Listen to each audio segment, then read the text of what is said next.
have been protected by God. This far, He has been our Ebenezer. And I want to start by thanking our new subscribers. We really thank you. We really appreciate you. The returning subscribers, we always tell you, you are the reason we sit down and shoot these videos every day. You motivate us. You give us the energy and the strength to shoot these videos every day.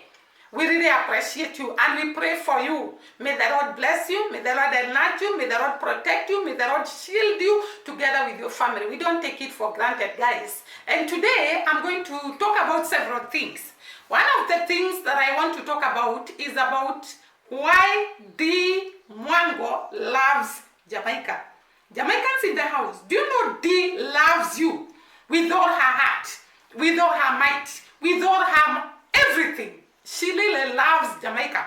And this is the reason when Dee Mwango came to Kenya, she never even took 2 months in Kenya. She was in a hurry to come back to Jamaica. Because this is the land that she loves most. She adores the people of Jamaica. She adores the beaches in Jamaica. She adores the landscape of Jamaica. And let me not preempt it because I'm going to mention each and everything that makes Dee Mwango love Jamaica. So we are going to talk about the reasons why Dee Mwango loves Jamaica. We are also going to look at Jamaica as a country, and we are going to look at Haiti. How far have they gone?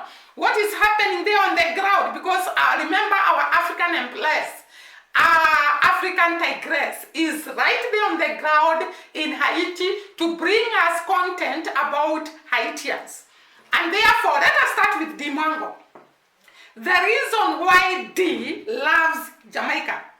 Guys, who cannot love Jamaicans? The way Jamaicans welcome someone, the way they treat her, the way they host her, the way they do things, all of us can fall in love with Jamaicans. And I think the first time Dee Mwango arrived in Jamaica, she was warmly welcomed, she was embraced as an African. Jamaicans actually value Africans very much because most of the Jamaicans knew or know that their origin is Africa. And therefore they treated this lady so well, welcomed her so warmly, hosted her so nicely, took her around, Kino and the rest of the Jamaicans, and she was supported a lot. I always say, and I have said it again, they received the greatest support in Jamaica in terms of views, in terms of subscriptions, in terms of gigs. And therefore, who cannot love such people? People who love you unconditionally. People who will embrace you unconditionally. People who will not even care where you have come from, the color you are, or whatever you are. They just embrace you. They love you. They are ready to take you out. They are ready to communicate with you. They are ready to socialize with you. They are ready to show you the new places in Jamaica. Everyone will fall in love with such people. And I think the first thing that made Dee Mwango to fall in love with Jamaica is because of the way Jamaicans people are. The second reason why I think Dee Mwango loves Jamaica is the fact that this lady is a water woman. Dee Mwango go to any country and you'll find her swimming. Wherever she will go swimming, looking for water, entering the water inside, whether it is cold, whether it is hot, whether it is sunny, whether it is raining. And that is why I think, because Jamaica is surrounded by so many beaches and a lot of rivers and a lot of water, Dee Mwango fell in love with that in Jamaica. And we have all seen, everywhere she's going, she's actually making sure she has gone to swim, she has gone for an adventure in the water, in the river, and this is her characteristic. She loves water, she loves swimming, and we saw even in Cayman Island, the first place she goes is where she can swim. She loves water, and Jamaica is full of water. No wonder it is called the land of water and wood. And therefore, Dee Mwango fell in love with this country. The other reason that I think Dee Mwango fell in love with Jamaica is the type of food eaten in Jamaica. Jamaicans grow a lot of foodstuffs and a lot of fruits. And Dee Mwango is a fruit person. She loves fruits. And she has told us so many times, I love fruits, and she keeps on buying them. So, the reason why she's there is the kind of food eaten there. Remember that Dee Mwango is an organic person. She really loves organic food, and therefore the food from the farm is a lot in Jamaica. The fruits are many, and therefore this woman cannot resist the urge to stay in Jamaica. Who would, after all? I also would want to go to a place whereby I'm going to eat organic food, I'm going to eat a lot of fruits. I really long, and I pray to God that one day He will make a way I come to Jamaica. The other reason why I think Dee Mwango loves Jamaica is the way the Jamaicans dress. We all know that Dee Mwango loves style. And if you look at a country that has style, I was looking at the women in Jamaica in the market when this guy, what is his name? The Jamaicans, what? The Jamaicans? Where is it? I can't remember his name. As he was going from one city of Jamaica to the other, and you can look at the way of dressing of women in Jamaica, the way of dressing of men in Jamaica, it is epic. Look at the Carnival Day. I was watching the Carnival Day in Jamaica, and people were dressed in style.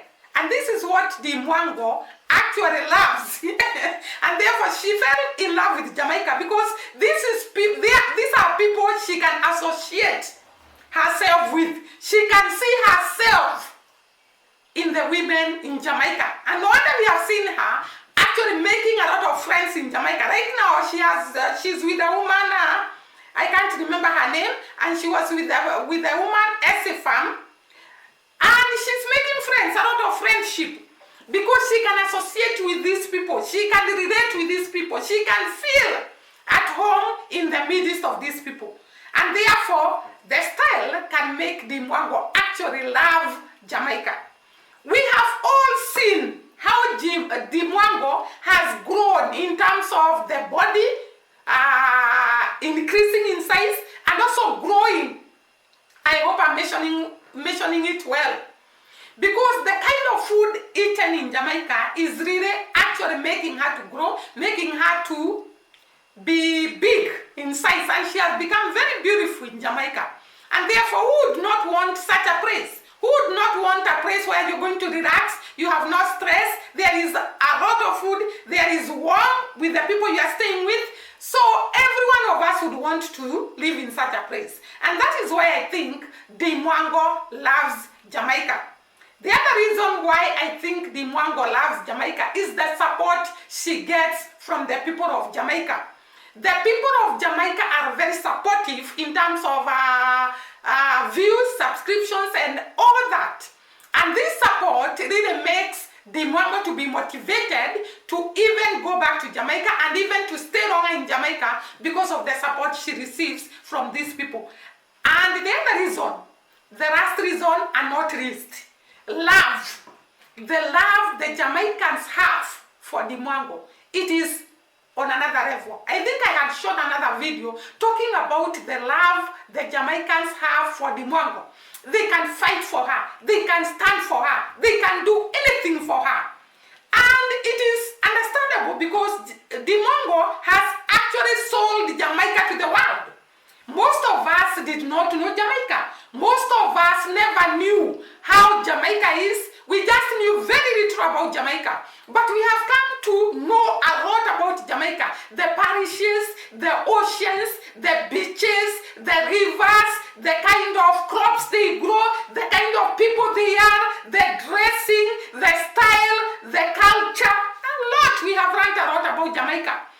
Thanks to Dee Mwango, to African Tigress, to Odmaya, and Miss Trudy. Those people that went to Jamaica recently, they have made us to open our eyes on Jamaica. And this fact has made the Jamaican people to love Dee so much, and therefore Dee also reciprocates the love. Because when you are loved by someone, you also feel like or rather you reciprocate the love by loving them back. So that is all about Dee. Let us come to about Jamaica. There is something I noted which is in Jamaica, and actually it is here in Kenya. We always embrace the white people. But when we go to their nation or to their country or anywhere, they will not embrace you the way as we embrace them. The reason why I'm saying this, it is said in one of the radio stations, the TV stations in Jamaica, there was about 200 Indians who landed in Jamaica, and the airplane was allowed to land, and yet the authority, let me talk about the authority in Jamaica, didn't know who these people are. But just because they were white, they were allowed to land in Jamaica, and I've not followed to know who they actually were. But if these people were a threat to Jamaican people, they would have actually done very bad things because they are already in the Jamaican soil. And here in Kenya, I've also noted that you go to a hotel, or rather you go somewhere and there is a white person, and the people that are there, and imagine these are black people, the people that are there will serve the white person even before you. I went to Karura Forest. Karura Forest is one of the forests that Wangari Maathai, I hope you all know Wangari Maathai, she won Nobel Prizes. She was fighting for this forest called Karura Forest. And Karura Forest is in Nairobi, the capital city of Kenya. So I went to visit Karura Forest. And there were some white people that were ahead of me, and I was behind them. And the security guard who actually searched people before they enter the forest actually never searched these white people. But when I approached her, she stopped me so that she can search me. And I asked her, why haven't you searched these ones? Why are you stopping me and you have not searched them? And she gave a R.A.M. reason. And I was wondering, when will the black people respect each other? When will the black people embrace each other? When will the black people know they are not inferior? They are not inferior in terms of brain, in terms of thoughts, in terms of everything than the white people. It was very, very ironical when I heard it in Jamaica happening, and I also know in Kenya it happens. So let us embrace each other. Let us respect ourselves. We don't have to embarrass each other, and then in the name of prioritizing a given people who do not even actually care about us. So it is a high time we embrace each other, we fight for each other, we do everything about each other. Very, very important. Above all, we love the other people unconditionally, but we don't adore them. Love is godly and it is given by God. But it is good to love everyone, but don't adore. When you come to adore people like they are your gods, that is not good. We can love them, but not adoring them. Now, let us go to Haiti. Do you know, guys, I thought the Haitian lords are very, very bad because of the way we hear about the war, about everything about Haiti. I also thought Haiti, they are not forests, they are not trees, because we are told that this is a place whereby there have been war throughout. But it was a surprise to me when African Tigress and this great man from Haiti, I first want to salute this young man, because this young man is humble, he's down to earth, he's very patient, he's taking African Tigress from one point to the other, and he's ready to support her in whichever way. The other day we saw African Tigress complaining that she had no money, and this young man drove her using a motorbike all the way for a very long distance so that they can look for somewhere African Tigress can get money. This man is so humble, this man is so patient, this man is so welcoming and so warm and so ready to support this woman. We really salute you. So I was talking about the roads they were following as they were going from wherever they are staying to the town where African Tigress was to look for money. Those roads were very nice. Do you know, I didn't know that there are good roads in Haiti? And along those roads, I could see plantations. I don't know what kind of plantations they are. Maybe the Haitians here can tell us. And there were trees all over on the sides of the road. There were very, very many trees. And I was looking at it and saying, this country can be very, very strong if God can help them, they overcome what is going on in their country. And let me tell you, people, if we don't support each other, if we don't pray for each other, if we don't cover each other, no one will come to liberate us. We must pray for each other. We must stand with each other. We must talk positively about each other. I have seen Haiti and I thought it is so bad in Haiti. And now my sister, African Tigress, has gone there and taught us Haiti is not the way we think. Haiti is peaceful in most of the towns, and it is a great place with a lot of trees, with a lot of good roads. That is what I saw, and I was so happy with great people, because like that young man, he's a great person. And everyone he was talking to, because he was talking, I think, in French, the people are ready to direct him. The people are ready to show him. They were asking for hotel. They were asking for this ATM where they can withdraw money. And these people, especially the motorbike riders, were ready to explain to them, and even already, they were ready to explain to them where to go. And I thought that this is a good gesture, that these people are ready to support each other, to help each other. And this is the motto we should have. This is the slogan we should have. That we embrace each other, we fight for each other, we stand for each other, and that way, when we unite, God commands his blessings in our midst. We are going to grow. Like there is a man I heard telling Udmaya, he can dream an Africa or even a Caribbean whereby people are independent, people have a lot in their pocket, that they are actually the ones that are supporting other countries. That is the prayer, and God has told us here in Deuteronomy that I will put your nations above other nations.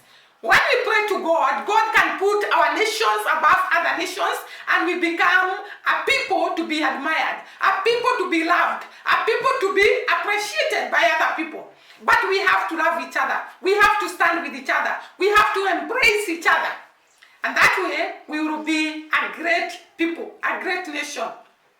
Now, I think at this juncture, I will end there, and I cannot end before I say that Dee Mwango is now in Port Rad. Guys, that land is beautiful. Do you know, we are moving from one parish of Jamaica to the other. And the more we move, the more I fall in love with Jamaica. Dee Mwango took us to an expedition in the ocean. And they were having a very good time in the ocean. I don't know what kind of boats. I don't know whether they are boats. They were made up of wood, and they were long logs of wood. And they logs all, they are not so thick. They were thin. And they were lined up, and they could climb on top of it. I don't know whether it is a boat. And there was a person with a long stick. I don't know whether he was trying to pull the water on the sides so that they can move. I've not seen a boat like that one. So the ocean was so beautiful, so clean, so blue. I really love what we are seeing. So she took us on that expedition to go and see the beach. And it was so beautiful. It was so awesome. It was so wonderful. And of course, she also showed us how the Jamaicans bathe.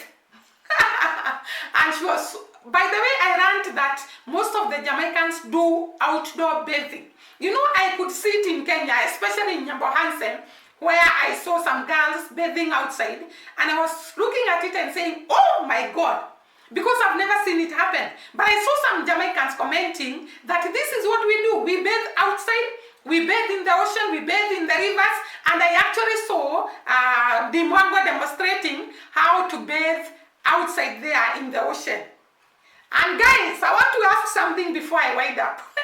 That was said by Coco Girl, was talking with a man, as she was taking a taxi to come from Portland to Kingston. And this one was telling her, no, Coco Girl was telling her she wouldn't want to marry a Jamaican man or to have a relationship with a Jamaican man because Jamaican men are cheaters. So Jamaican men in the house will want you to comment, are you cheaters? And we want to know because according to Coco Girl, and actually the gentleman that was next to her, he was telling her, if a woman, I don't want to say that because it's obscene. In our country here, we don't talk about that. And she was saying, if a woman cannot satisfy a man, then this man can go out. And Coco Girl was arguing, why should it be that? Because what about the women? So, the Jamaicans in the house and the people of Jamaica in the house, are these men cheaters, or it is just some? Like in Kenya, we have people who are cheaters, people who are faithful. So is it like that in Jamaica? You comment in the comment section below, and this will be the last piece of discussion we are going to have. So tell us, discuss there in the comment below. Are the Jamaicans men faithful? Are the Jamaicans men loyal to their wives, to their girlfriends? Are they loyal? We want to know. And therefore, guys, I'm going to wind up there until we meet next time. And God bless. Please support us by subscribing there down, by liking our videos, by commenting in the comment section below. And we're going to appreciate a lot. Bye and God bless.